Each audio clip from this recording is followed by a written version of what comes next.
কবিতা মিথিলার চিঠি। অনন্ত। মেহেদি পাতা দেখেছ নিশ্চয়, উপরে সবুজ আর ভিতরে রক্তাক্ত ক্ষত বিক্ষত। নিজেকে আজকাল বড় বেশি মেহেদি পাতার মতো মনে হয় কেন? উপরে আমি,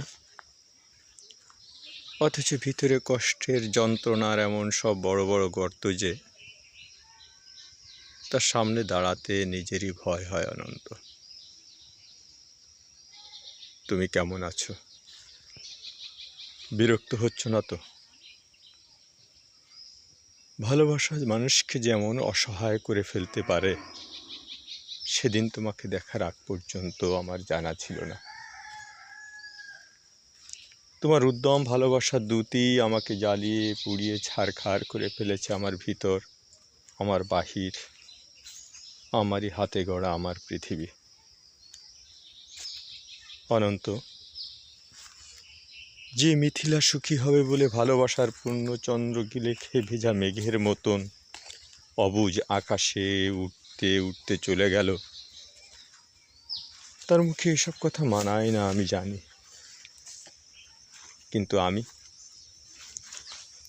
আর এভাবে এমন করে পারছি না। আমার চারিদিকে দেয়াল জুড়ে থুই থুই করে আমার স্বপ্ন খুনের রক্ত।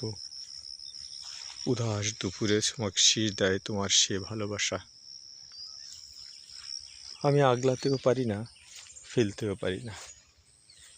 সুখী হতে যে এখন দেখি দাঁড়িয়ে আছি একলা আমি কষ্টের তুষার পাহাড়ে।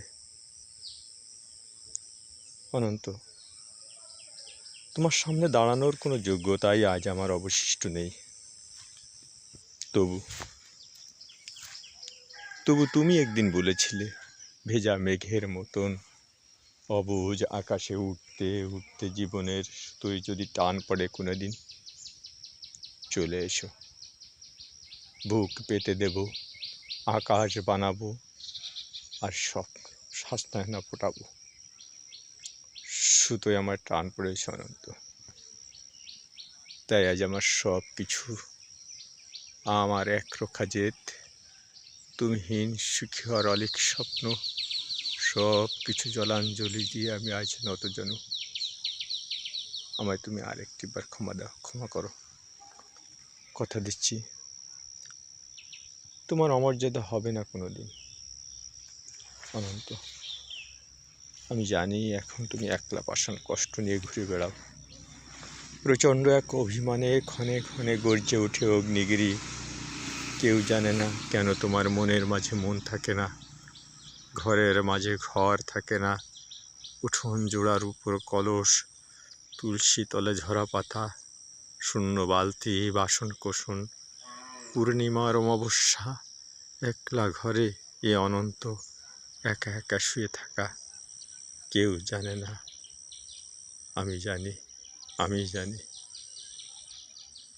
অনন্ত, আগামী শনিবার ভোর ট্রেনে আমি তোমার কাছে আসছি। আমায় আর কিছু না দাও, শাস্তিটুকু দিও। ভালো থেকো। ইতি, তোমারই হারিয়ে যাওয়া মিথিলা।